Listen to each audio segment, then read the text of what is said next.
आज है 24 मार्च, भगत सिंह की फांसी के एक दिन के बाद की तारीख। भगत सिंह, सुखदेव और राजगुरु को 23 मार्च 1931 को लाहौर सेंट्रल जेल में शाम को लगभग 7:30 बजे फांसी दी गई। सबसे कम उम्र में फांसी की सजा पाने वाले क्रांतिकारी का नाम था खुदीराम बोस। महज 18 साल की उम्र में आदमी फांसी पे चढ़ गया। और भगत सिंह को फांसी की सजा सुनाने वाले जज का नाम था G.C. हिल्टन। फांसी की जो तारीख थी वो थी 24 मार्च, लेकिन तारीख से एक दिन पहले ही उन्हें फांसी दे दी गई। इसीलिए 23 मार्च को हम शहीद दिवस के रूप में जानते हैं। मैं उन वीर सपूतों को सत सत नमन करता हूँ। पूरा हिंदुस्तान वीर क्रांतिकारियों के बलिदानों का कर्जदार रहेगा। इनका कर्जा हिंदुस्तान का कोई भी व्यक्ति किसी भी तरीके से चुका नहीं सकता है। भगत सिंह का जन्म 28 सितंबर 1907 को पश्चिमी पंजाब के लायलपुर जिले के बंगा नामक गांव में हुआ था, जो वर्तमान में पाकिस्तान में पड़ता है। भगत सिंह की माता का नाम था विद्यावती और उनके पिताजी का नाम था सरदार किशन सिंह।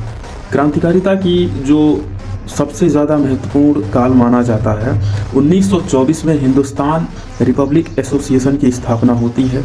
उसके बाद इस हिंदुस्तान रिपब्लिक एसोसिएशन का नाम 1928 में भगत सिंह के कहने पर इसमें परिवर्तन किया जाता है और हिंदुस्तान रिपब्लिक एसोसिएशन का नाम बदलकर हिंदुस्तान सोशलिस्ट रिपब्लिक एसोसिएशन किया जाता है।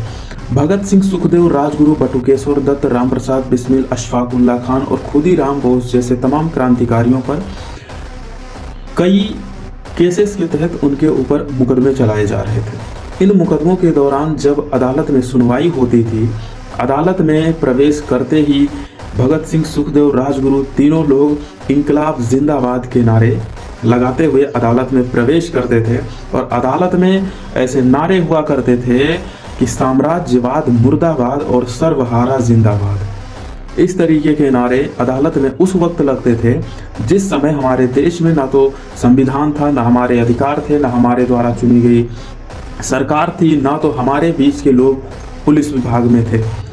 तब भी इन क्रांतिकारियों के अंदर इतनी हिम्मत, इतना जुनून कहाँ से आता था, इस बात की कल्पना करना शायद आज के युवाओं के बस की बात नहीं है। दांस देता हूं मैं उस बाप के खून में कि जिसके खून के उबाल में अंग्रेजी सत्ता की नींव को हिला कर रखने की जो आंधी थी,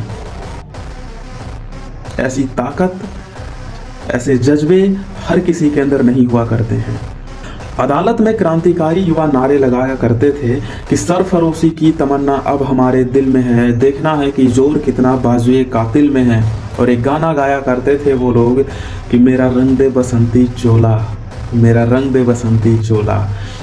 इसी के साथ चीज़ें चलती गई और 23 मार्च 1931 को उन्हें फांसी दी गई। और फांसी के तख्ते पर खड़े होकर इन क्रांतिकारी युवाओं के अंदर की हिम्मत को जरा आप देखिए कि इन्हें फांसी लगने वाली थी और फांसी के तख्ते पर ये खड़ा होकर के एक गाना गाते थे। और कौन सा गाना था?